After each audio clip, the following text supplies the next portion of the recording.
In the United States, there are more than 150 violent crimes committed every hour. At their best, crime scene investigators help put the guilty in jail. At their worst, the guilty could walk free. The margin of error is razor thin. At Penn State University, 12 forensic science students have been given the opportunity of a lifetime. By the time you leave this course, you're going to know how to investigate a crime scene. Dr. Robert Shaler, a pioneer in the field of DNA analysis, has designed a unique course in forensic investigation. That is blood. Cutting-edge technology. You see it? The latest evidence-gathering techniques. Did you get a print? The most realistic settings imaginable. Oh! These students are the future of crime scene investigation. If they don't do their homework, someone may get away with murder.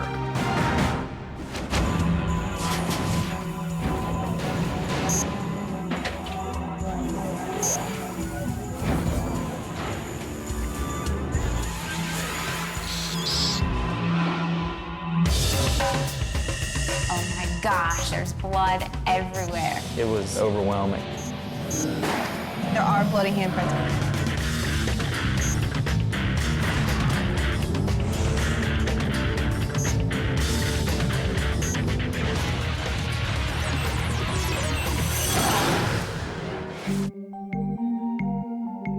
The students of Crime Scene University are preparing to enter another crime scene. Dr. Shaler has chosen Pine Cottage as the site. You have blood droplets, the impact spatter like this. Second blow. Gonna put some blood on his head. The students will have to figure out what happened here. Let's go.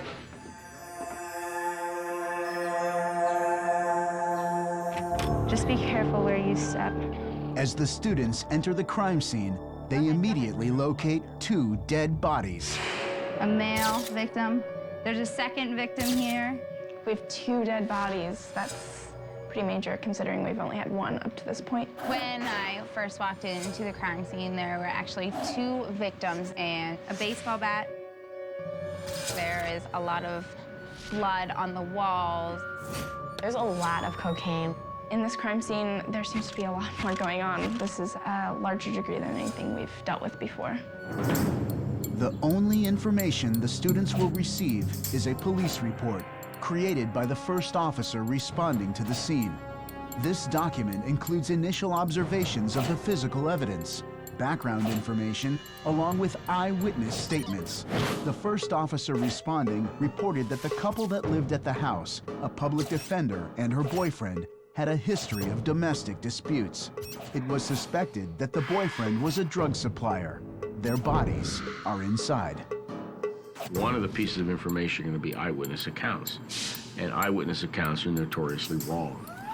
But they give information, and you need to determine what part of the statement is supported by facts. And so the science is what has to corroborate these sorts of things.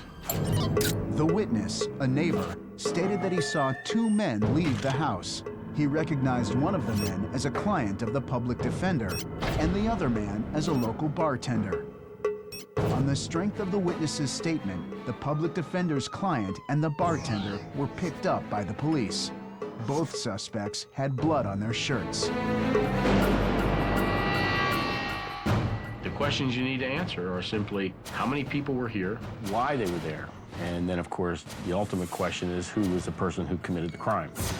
You try to ascertain that from the evidence at the scene. Dr. Shaler and his assistants set up the scene in duplicate, leaving the evidence for 2 separate teams of investigators. Because the floors have different physical layouts, the location of bodies or some blood patterns may be slightly different. The scenario and the evidence that they need to find is exactly the same. The gray team will process the first floor, and the blue team will process the second floor. Dr. Shaler has created a lab in the basement to process fingerprint evidence found at the scene. Team leaders are Rick and Becky.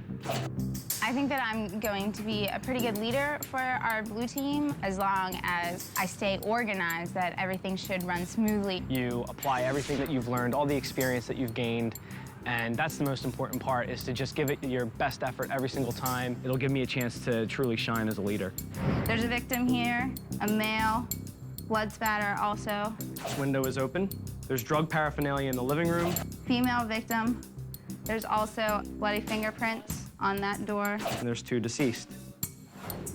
So the first thing I'm going to do is have Victoria and Cassie establish some photographs. The other 4 of us, we're going to determine any footprints. I'm going to run around and just check out this window from the outside. And then we'll reconvene in about 20 or 30 minutes, and we'll divvy out some more duties. Crystal, you'll be on the camera with Laura. And Kristen, Josh, myself, and Deanna are gonna work on sketching. The teams will be given 8 hours to complete their investigations. I've given the students a time limit. We expect that in a crime like this, there's going to be a lot of pressure to get things done, to get answers. And the answers have to come from them because they're the ones who are doing the investigation. The faster the information comes out, hopefully, the quicker you're going to apprehend someone to get them off the street. Shutter speed to 1/4. The blue team photographs a possible murder weapon, a baseball bat lying next to one of the victims. The gray team is downstairs, using a technique they recently learned. Oh, look at this print right here. I can't see it with this light. I can only see it with yours. The method that we're using to locate dust prints is known as oblique lighting. It gives us a method of locating prints which would not be detectable by the naked eye. Flashlight, simple tool. It's available to all crime scene investigators. It's also one of the best ways to find footwear evidence at a crime scene. Now, your lighting is really critical here. The way we do this is by taking this flashlight, putting it on the ground, holding it at a very oblique angle, and look at the lighting on the floor. And what we get is the cast of the residue coming back, and you're able to identify it. You see that one? Looks like it's right here. Yeah. As the gray team continues its search for prints, they make a key discovery. What is that right there? Oh, a gun! There's a gun in here. The gray team has found a possible murder weapon, a gun, on the bathroom floor. We don't all need to go in there together. I want you 2 to go into this room.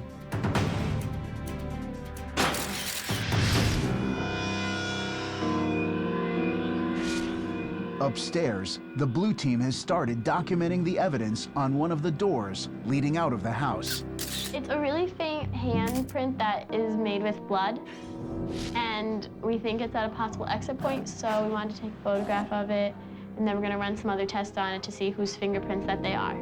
Entrance and exit points are not limited to doors. Windows must be examined as well. Is this the window that was open? That is the window that was open. Do we look near that? Oh, crowbar. There's a crowbar down between the window and the table. Number 18. And so we're marking this area for potential either fingerprints or footprints, and also we're gonna probably have to move this and look for tool marks. They could have even held here to get in. When you go to a scene and you see evidence, you begin thinking about what happened. That becomes sort of like your working hypothesis, your working theory. We found a crowbar by the window, so it looks like someone broke into the house, and it doesn't look like they were invited. We just have to dust it for prints and see if we can figure out who broke into the window.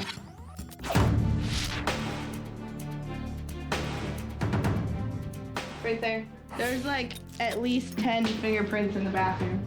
We've located several sets of bloody fingerprints in the bathroom. They seem to have very good ridge detail. I think we can get good prints, and hopefully that will give us some indication as to who was fighting in the bathroom. The higher the quality of the fingerprint, the better the ridge detail, and the more opportunity you have to identify whose it is. If they're able to obtain good fingerprints from the scene, they should be able to match this up to one of the suspects who are in custody. With more than 3 hours gone, the teams face a new challenge: the weather. There's thunder rolling in. There's a possibility of it raining into the room and possibly messing with some of the evidence that may be on the windowsill or on the floor near the windowsill. Especially dust prints are really easy. Even just the wind will blow them away. I gotta get outside before that weather destroys that scene. A public defender and her boyfriend are dead. The students of Crime Scene University are on the scene. But with just over 5 hours remaining, their crime scene is threatened by a sudden thunderstorm. Whoa! Is that thunder? Both teams scramble to secure fragile evidence. There's always the threat that weather can ruin fragile evidence. And if it looks like they have a possibility that it can be ruined by the weather, they either have to process that evidence and collect it now, or they have to find a way to protect it. I came outside to see that this was a possible entry point. There was a crowbar found on the floor down there. We saw some pry marks, and We're trying to lift the prints right now in hopes that maybe they'll be the prints of our suspect. let's do this like it's our job. The evidence has been safely secured, but the students have only 3 hours left to complete their investigation. I don't think these are gonna be any good. We're really gonna need to start finding evidence soon, or we're screwed. So far, neither team has processed the drug-like substance, the gun, or the blood evidence, making it difficult to formulate any other theories. All I can say now is that there are 2 victims in the house and 2 potential weapons that were used, one being a baseball bat and the second one being a gun. The blue team moves to the bathroom to examine the gun. When I first walked in, I just thought that it was where the perpetrator had came in here and tried to clean up and had dropped the weapon, but we've obviously got some blood spatter here on the ceiling that indicates that it was either, a beating or a gunshot. Ballistics evidence is important because once you identify the weapon, then you have a handle on who owns the weapon and perhaps someone who committed the crime. But the blue team isn't convinced that the gun is the murder weapon. Apparently, we didn't find any casings from a gun being discharged, and also there were no injuries on the individuals, suggesting gunshot wounds. The major pieces of evidence are obviously the weapons or the tools at the scene, and then we have all the blood spatter evidence.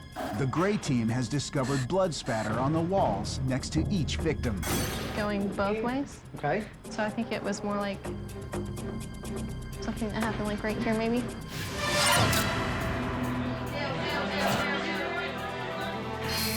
We're going to demonstrate what impact spatter looks like, and we're using a pig's head to do that.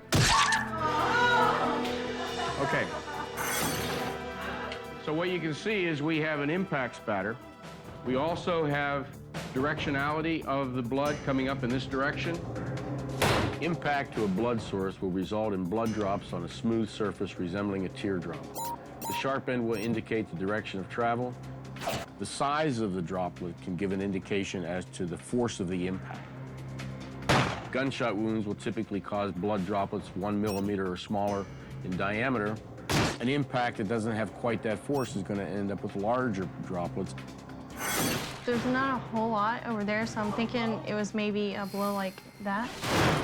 By analyzing blood spatter that occurs after an impact, students can give a relative position of the person who was wielding the weapon or was doing the punching. Based on the evidence, the gray team now believes that the gun was not the murder weapon. Judging the blood spatter on the wall, it's safe to conclude that the victims were probably killed using the bat. Caught in the lights. Oh, this is gonna be some exciting stuff. Upstairs, the blue team is also analyzing the blood patterns on the walls. Using a technique they recently learned helps them to pick patterns despite the darker paint. Different wavelengths of light from an alternate light source can be used to subtract out the background in order to enhance blood on colored surfaces. I would say right about here. So you think there's 3 patterns then? 1, 2, 3? The multiple patterns on the wall can indicate more than one blow. We would have to get DNA to see if it came from either the public defender or her boyfriend, or even if it came from one of the suspects, the client or the bartender. The overwhelming amount of blood evidence is keeping both teams busy and has pushed one member of the gray team to her limit. Victoria? You having a problem? You okay? I'm gonna get some sugar in my system. Okay. I got the shakes right now. All right. I'm getting a little delirious. Oh. not good. I stepped on the, can you make a note of that? I stepped on here. If you were to work at a police agency, you'd get fired for that. The headgear, the booties, the gloves, the lab coat, protect the scene from being contaminated and also protect the student. When she took off her booties, she walked through some dust prints and destroyed the dust prints, which means that is evidence which can't be used to link anybody to that crime scene. I think I just need some sugar in my system. It's close quarters, and we were kind of on top of each other for a little while. Well, we had them all marked. They've all been shifted and obliterated. We've been working our butts off for the past several hours trying to lift these prints, and she contaminated it. In the real world, that mistake can cause a killer to go free. So is this her? That's the area where she stepped. A clean fingerprint is one of the most accurate methods of determining who was present at a crime scene. Even twins with identical DNA do not have matching fingerprints. With just over an hour left, both teams are finishing the collection phase of the investigation and are beginning to analyze the blood spatter patterns in hopes of determining how the public defender and her boyfriend were murdered. However, the gray team has experienced a setback. Victoria was feeling a little ill, and so she had to go outside to sort of compose herself a little bit. And in doing so, she removed her booties and stepped in some dust prints and ruined them. So now those prints can't be used to match up to anybody who was at that scene. So is this her? That's the area where she stepped. We had a really fast start, a really good start. The reason why we slowed down is because circumstances started happening and you have to deal with those. We need to regroup and recollect our thoughts. Upstairs, the blue team is collecting the last of their evidence. Becky? Yeah. This crowbar, bag it in an evidence bag, and we can dust it downstairs. Okay. The blue team sends the crowbar down to the lab for analysis, but the gray team bags the crowbar and prepares it to be placed in an evidence locker. Right now, my responsibility is to collect some evidence. The crowbar, I have to put them in the fancy bags and put everything on it about what it is when I collected it. With most of the physical evidence located and collected, some members from each team move to the basement lab set up by Dr. Shaler to begin the delicate task of lifting prints off of key items found at the crime scene. There's a really lot of good prints on here. You're the fingerprint expert, go to town. We'll move all the evidence to the basement to utilize the different things that we have available to us down here. This laboratory is unique to this course. In a real crime scene, the evidence would be bagged and sent to an outside facility for processing. All right, say a prayer. Dear Heavenly Father, Lord, please let this work. Technology has advanced to the extent that we have a much better idea of how to find prints at crime scenes than we did even 20 years ago.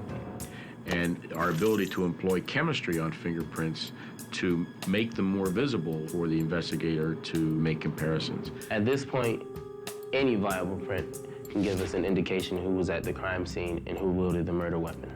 There's a good one. Right there. I'm gonna have you guys do the blood print. Upstairs, the blue team is analyzing what appear to be bloody fingerprints on the door frame. Before we send our sample in to find a DNA match, we need to do a presumptive blood test to confirm that it's blood. What I want to do is demonstrate how to use the presumptive test for phenolphthalein or the Kastle-Meyer test. When you use chemicals, you have the appropriate mask on.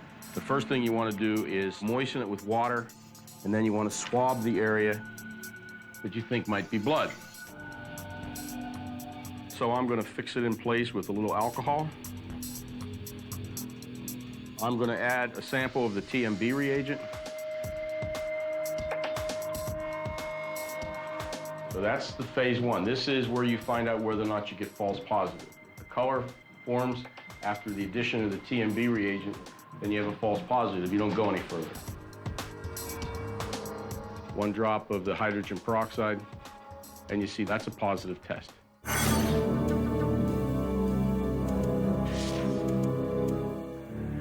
Oh, we have a pretty color change. there's a handprint on the door, and if that handprint comes back and matches one of the suspects, and if the blood in that handprint matches one of the deceased, that's a pretty good piece of evidence to suggest that that particular suspect was one of the murderers.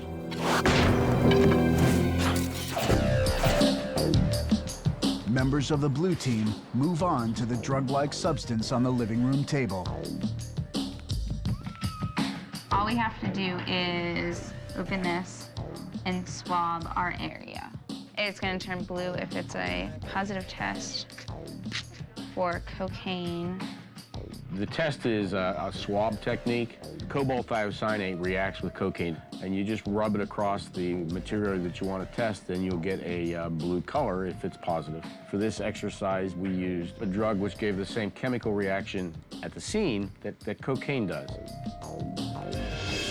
Oh. Hey guys, do you want to see this? Sure. We got cocaine. We have cocaine. We have cocaine. This sample will have to be sent to the lab for more testing, but this initial positive result can give us a motive for the case, possibly drugs, and this will narrow down our list of suspects. Don't put it on it, put it next to it. Yeah, 1 to 2 inches away, correct? All right. We have a print, and we're trying to raise it. Obviously, it's not one of the victim's shoe print. Well, it's not one of the shoes that they're wearing, so we're trying to see whose it may be. Prints and dust can be removed. You can transfer dust to an electrostatic lifter. We put the Mylar film over the footprint and create an electrostatic charge by passing electricity, very high voltage, very low amperage, about 15,000 volts and about a half an amp, which lifts the dust print. It creates a jolt, but most likely it's not going to kill you. And we turn it on. The electric charge creates static electricity, drawing the Mylar film down to the floor and the dust particles up. This process transfers the mirror impression of the footprint onto the film. Have they taken pictures? Just peel it off, correct? Oh, Okay. no. Did you get a print? I don't know. Can you put it down It's not the so we greatest. can see? Yeah, That's as good as it was. fantastic. We used an electrostatic lifter and it came out pretty good. It's always nice when you do something right and when you do it well. I'm very confident that that print will help us catch the murderer. Looking for footwear or footprints at a crime scene are important because you match that footprint to the shoes that they're wearing, and that gives you indication that they were there. You get it? Do you want to see it? Yeah. Okay, good. Just put it on a shelf someplace. Let me go get a box for you. Somewhere where someone won't sit on it. You guys got about 15 minutes. With less than 15 minutes left in this crime scene, the blue team just has to finish cleaning up. Hey, Crystal. What? Do you want to start putting the stuff in the... I think a lot of the stuff we already cleaned up. Okay.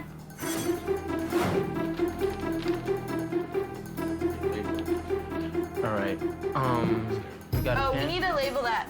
Here. Dust one we did. Did you label that? No. You want to go do that? Yeah. I need to box it too. It's gone. Where'd it go? Oh no, come on. Rick! Rick! Rick! Is Rick down here? Rick. Yes. You didn't throw that print on that electrostatic lift away, did you? Oh, are you serious? We lifted a dust print off of this surface, and Dr. Shaler ran and got us containers for it. So I assumed that the print went in the container, but it was just left up there on the counter. And I was cleaning up because we had some dirty fragments of this laying around, and I got the print. But it really shouldn't matter because the print should still be there. I don't know which one it is. This is it. Yeah. All right, you can still see it? No. Are you serious? Very. Dude, that was a... All right, I'm not talking about this right now. We just ended up losing a good piece of evidence, and it was just a miscommunication. It's unfortunate because it was a really good print, but we do have a photo of it, so hopefully we'll be able to use that to compare. This is an important piece of evidence that was thrown away. It's an issue when you get to court because it's sloppy work. This is very damaging to a prosecution's case. It's fodder for the defense to feed on when this thing gets to trial. So this was an important mistake. When we get down there. Okay, thank you.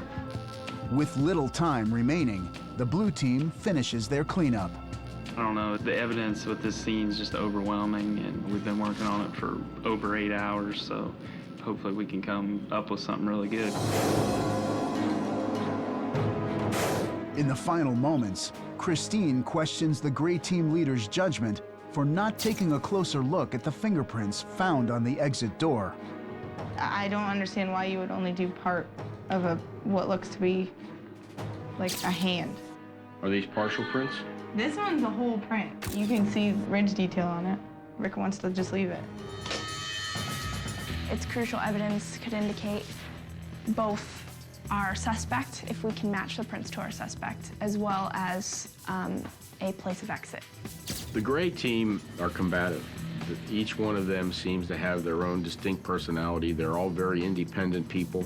I'm not team leader, so I don't want to go against him. I mean, it's not a big deal, but Might be. She was irritated about certain things because Christine, she's very precise. And when it comes down to fingerprints, she's probably the most knowledgeable one on our team. What's happening? I'm just asking why the rest of these prints weren't being developed. Yeah, it's, Christine made that observation, and this looked more like a handprint, and this is a smudged fingerprint. it's not smudged. Look at it. I'm actually concerned more with time at this point. This is a 5-minute exercise. Or less. Dr. Shaler, for the last couple of days, has been stressing fingerprints like crazy. Like, every time he talked about the new case, he was like, you know, you're really going to need to take time for fingerprints. So that was kind of something that stuck in my mind, and I wanted to make sure that we didn't ignore that. With less than 5 minutes left, Christine rushes to collect the final print. Upstairs, the blue team is wrapping up, but they're not confident that they've solved the crime. Okay, you guys are set. Okay. You know, drugs were obviously involved, but we don't know if it was a drug deal or if it was, you know, the client trying to, you know, hit up his attorney. And there's just so many different angles and so many different scenarios. And I feel like we did the best job we have up to this point at processing the scene, but we're, you know, definitely far away from a conclusion.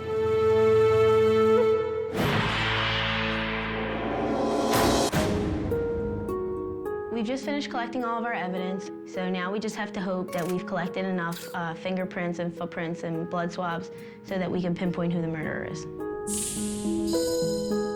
Typically, it can take weeks or months for crime laboratory results to come back and for someone to evaluate.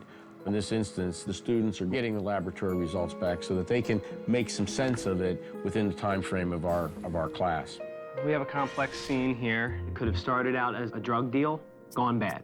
There's 2 victims this time, and at least 2 perpetrators. There's tons of evidence, so it's a matter of distinguishing what's important and what's not. What I think was that the male and female victims were in the bedroom having an argument over probably drugs. Maybe something escalated and she was hit. Punches may have been thrown between the two, a slight struggle there. Did we get all the fingerprints from around the bathroom? Yeah, we did. They're all the boyfriends of the girlfriends. That's still valuable. That means neither of the possible perpetrators were in the bathroom. Prints on the door frame entering the green room were a mixture of the girlfriend's and boyfriend's What were they blood. doing? God. Oh my goodness. But whose prints were those ones consistent with? The bartender. So the bartender, he has contact with both.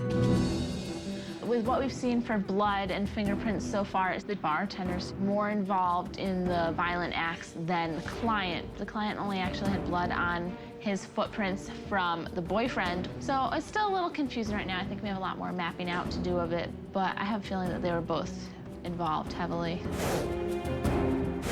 The boyfriend's blood was present on the handle of the baseball bat. The blunt end has The boyfriend. the boyfriend and the girlfriend's, blood. implying that it could have been the weapon used to kill both individuals.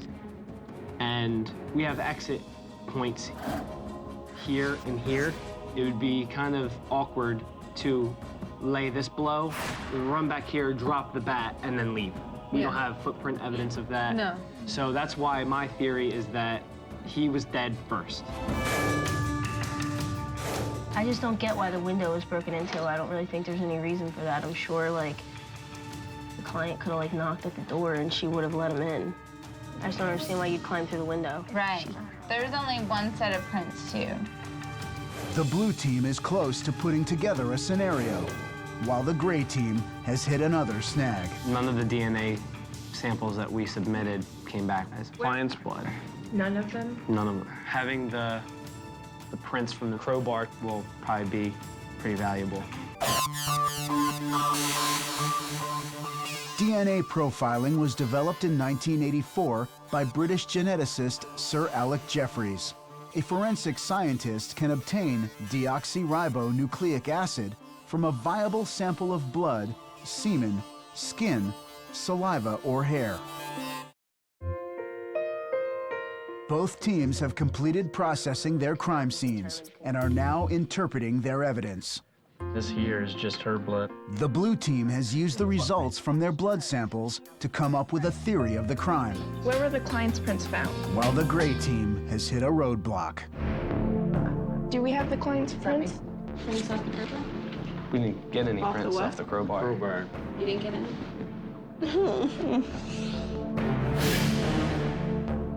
Aaron collected the crowbar, but never turned it in to the lab. So, like, we don't have any prints.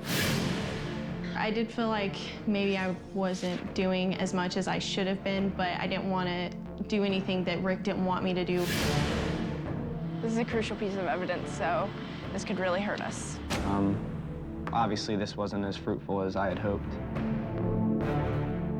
At the end of their discussion, the blue team has a possible scenario, while the gray team is left uncertain with their lack of conclusive evidence.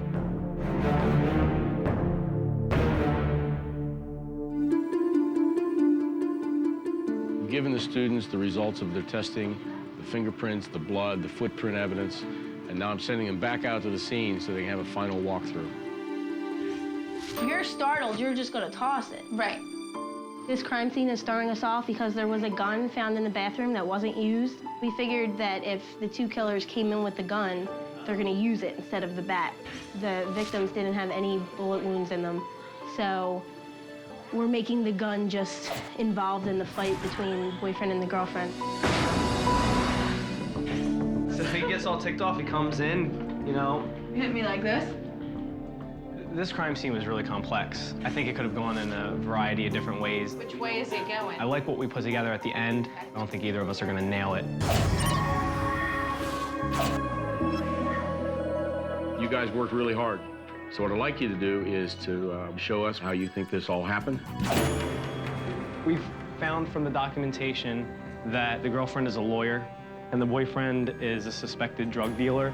Why don't you get in here already and stop playing with your drugs? Every day, all the time. You never listen to me. She goes into the bathroom. He chases after her. He drops the gun. She's bleeding from the face from the blow in the bedroom. As the situation is happening in the bathroom, the bartender uses a crowbar to get in, lets in the client with a baseball bat. The boyfriend comes out and they kind of intersect right here. There was evidence of a two-on-one struggle. The client goes to swing, get a strike here, hitting the boyfriend. Bartender backs off.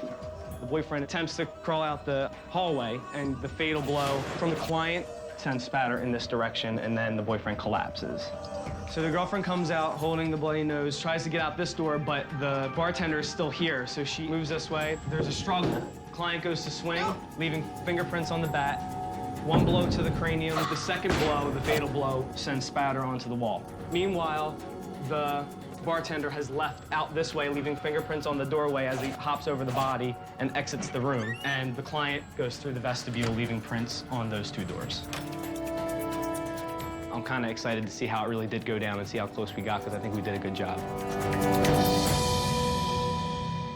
What we're gonna do is we're gonna go take a look at your competitors and see what they come up with and see what does the best. typical day in the household where the boyfriend is separating out his cocaine when his girlfriend comes home. What are you doing? I told you not to do that in my house anymore. I've had such a long day. They continue into the bedroom. Don't touch me. Would you stop? The blood spatter on the wall came from the male victim hitting her in the face, and they continued to argue as they went into the bathroom. I'm sick of all this. In the bathroom, the female victim tries to grab the gun from him, dropping it on the ground. The female victim gets hit again, causing blood spatter on the wall. During the altercation going on in the bathroom, the client and bartender break into the house via the window, utilizing a crowbar. They climb through the window and drop the crowbar. They hear a ruckus going on in the house and realize that people are home, so they hide in the corner. The male and female victim re-enter the living room, arguing about the drugs. Go somewhere else. Okay, I'm coming. The female victim was pushed over in the hallway and beat over the head with a baseball bat. Then the male victim tried crawling out into the hallway where he was beaten with the baseball bat. The client exits through the stairwell doors while the bartender drops the bat and exits from the fire escape exit. Both teams determined the fight between the husband and wife started in the bedroom and carried over into the bathroom, where the husband dropped his gun. They also had the client and the bartender entering the home. There were, however, a few key differences in their reconstructions. The gray team had the boyfriend fighting both the client and the bartender. The blue team interpreted the evidence to mean the boyfriend only fought with the client. The gray team believes the client killed the boyfriend and the public defender, while the blue team determined the bartender killed both the public defender and her boyfriend. Thank you very much. It's an interesting interpretation. I'm scared now. I feel like we did well and that our reconstruction definitely matches the evidence that we were able to ascertain. So if the other team found different or better things, then... I'm nervous that we're really off. At the same time, I feel like we couldn't have come up with any other kind of explanation, but I'm still afraid that maybe we missed some really crucial evidence. It's time for us to find out how well you interpreted what happened here. Interestingly enough, you each had similar skits, but significantly different skits. So, let me tell you what really happened. We have the boyfriend who is a drug supplier. We have the girlfriend who is a public defender. She's really upset with him because she doesn't like the idea that he's dealing drugs. She wants him to stop. This escalates into an argument. She gets up, she goes into the bedroom. Boyfriend comes in, he pushes her up against the wall. He hits her twice. She pushes him against the bed. He falls onto the bed. She goes down to the bathroom, and he follows, pulls the gun out, goes into the bathroom, sees her cleaning up, pulls her aside. He hits her twice with the butt of the gun, drops the gun, leaves her there, and walks into the bedroom. So far, both teams have interpreted the evidence correctly, identifying a struggle in the bedroom between the public defender and her boyfriend, and then continuing into the bathroom. At that time, she's going into the red room. There's a knock on the door. The door's open. The bartender and the client walk in. They've left their fingerprints on the door. The client comes over to the public defender, pulls her up, begins to struggle with her. The boyfriend hears the struggle. The boyfriend comes in. He pulls the client off. The fight ensues, and there's a lot of blood. She goes after to help her boyfriend. The bartender comes over, pulls her off, pushes her down. She stands up, and she orders everybody out of the house. They leave. They go out the other door. The blue team correctly interpreted the blood spatter evidence and placed the struggle between the client and the boyfriend, while the gray team mistakenly had the boyfriend fighting both the client and the bartender. The public defender goes into the bedroom. The boyfriend goes into the bathroom because he has to clean up. Meanwhile, the bartender wants to come back to get his drugs, so he going to jimmy the window with a crowbar. The boyfriend comes in, they get into a fight, push him against the wall, they're hitting each other. The bartender grabs the bat, He hits him once, the bat falls onto the floor, hits him again, and now hits him in the top of the head. Throws the bat back toward the bedroom. The public defender picks up the bat. He sees her coming at him, takes the bat away from her, hits her, and again. He drops the bat, goes out this door. As the bartender exits, he leaves fingerprints on the door containing a mixture of both the boyfriend's and the public defender's blood. Neither team figured out that both client and bartender left the scene after the initial confrontation and that the bartender returned alone to steal the drugs. The blue team correctly placed the murder weapon in the bartender's hands, while the gray team incorrectly named the client as the murderer of the public defender and her boyfriend. As you can see, it was a very complex scene. I have come to a conclusion, though. Congratulations to the blue team. You did a good job. It feels really good to win the crime scene that I was actually in charge of. It's never good to lose. I feel kind of down, but we'll bounce back. It was unanimous. The blue team did the best job because the gray team just basically, to use the sports vernacular, didn't step up to the plate properly. The reason they put the bat into the wrong person's hands was that they neglected to take blood from a fingerprint from someone who obviously walked out the door. And if they had done that, they would have gotten the same information that the blue team did. It looks like the gray team is going to be cleaning up again. I know you guys will do a good job. You did in the past. Let's go.